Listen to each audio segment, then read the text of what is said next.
Hi friends, இதை பார்த்தீங்கன்னா important video. இப்போ பார்த்தீங்கன்னா நம்ம பேஜில் கொஞ்சம் சேஞ்ச் பண்ணிட்டாங்க. சாரி சேஞ்ச் அப்படின்னா இப்போ பார்த்தீங்கன்னா முதல்ல வந்து சிங்கிள் பீஸ் நிறைய வருங்க. இப்போ எல்லாம் அப்படி வராதுங்க. இப்போ ஒரு பீஸ்னா அப்படியே உங்களுக்கு பார்த்தீங்கன்னா ஒரு பீஸே ஒரு 50 பீஸ் வரும். இந்த மாதிரி பாருங்க, இது எல்லாமே பார்த்தீங்கன்னா ஒரு பீஸே 40 பீஸ் 50 பீஸ் அப்படி தான் வரும். அதே மாதிரி பார்த்தீங்கன்னா நம்ம பார்த்தீங்கன்னா ஒரு 5 அக்கௌண்ட்ஸ் இருக்கும். நம்ம ஃபேஸ்புக்கில் பார்த்தீங்கன்னா இன்னைக்கு 135K ஃபாலோவர்ஸ் கம்ப்ளீட் ஆச்சு. எல்லாத்துக்கும் தேங்க்யூ. அதில் பார்த்தீங்கன்னா சரஸ்வதி சாரி இன்னொன்று ஃபேஸ்புக் இருக்கும், சரஸ்வதி சாரி 2. அதில் பார்த்தீங்கன்னா ஒரு 50K ஃபாலோவர்ஸ் கம்ப்ளீட் ஆச்சு. அதே மாதிரி நம்ம இன்ஸ்டா அக்கௌண்ட்டு 2 இருக்கும்.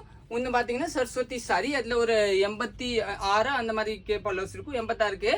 அதே மாதிரி இன்னொன்று அக்கௌண்ட் ஒரு 30K ஃபாலோவர்ஸ் இருக்கும். யூடியூப் கூட இருக்கும், அதில் பார்த்தீங்கன்னா ஒரு 60K ஃபாலோவர்ஸ் இருக்கும். அதுலலாம் நீங்க சப்ஸ்கிரைப் பண்ணலன்னா சப்ஸ்கிரைப் பண்ணிக்கோங்க. அதே மாதிரி நீங்க சப்போர்ட் பண்ணிட்டே இருங்க. இப்போ பாத்தீங்கன்னா நான் உங்களுக்காகவே பாருங்க, இப்போ பாத்தீங்கன்னா எல்லாமே மல்டிபிள் சாரியா கொண்டு வராங்க. அதே பாத்தீங்கன்னா நம்ம சூப்பர் ஹிட் சாரி கொண்டு வர அந்த மார்க்கெட்ல எதை போகுது அந்த மாதிரி ஒரு டிஃப்ரெண்ட் டெஸ்ட் கொண்டு வர நீங்க புக் பண்ணிக்கலாம். தேங்க்யூ.